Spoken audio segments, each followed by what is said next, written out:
All right, guys, Matthew with Owens Auto Detailing. I want to show you something today on this Lexus that's an important conversation to have if you're looking for paint protection film.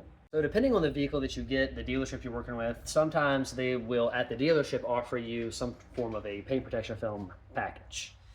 And while it's not always true, right, depending on the dealership, most often, unless we're talking about your kind of entry-level kind of supercar dealerships, a lot of your places like this Lexus here behind me, it's not typically a what we would call a professional grade retail install, and I want to show you some of the differences.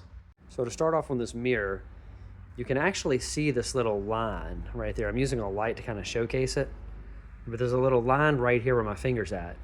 So it's not even close to the actual back of the mirror, and it makes it really stand out a lot. Another thing to consider is the partials, which is what a lot of these dealerships do. So if where my finger's at, you can see if you pay attention, there's a little line that runs all the way across the hood. So this is where the film stops, right?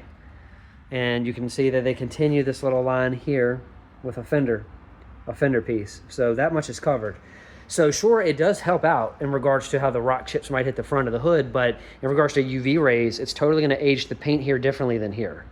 Another important thing to consider with the dealership installs often is, and this is very hard to catch on camera, but the orange peel and texture effect of the film can be different than the paint.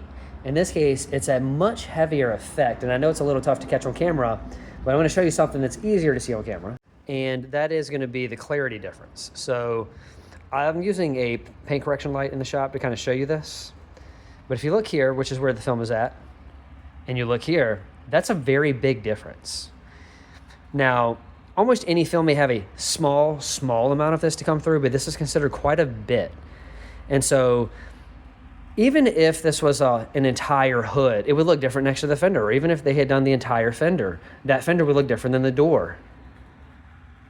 I hope that was helpful for you guys. Now that you can visually see some of the differences and understand some of the differences, you can come through, check out our film, compare it, and we'd love to get a quote for your vehicle.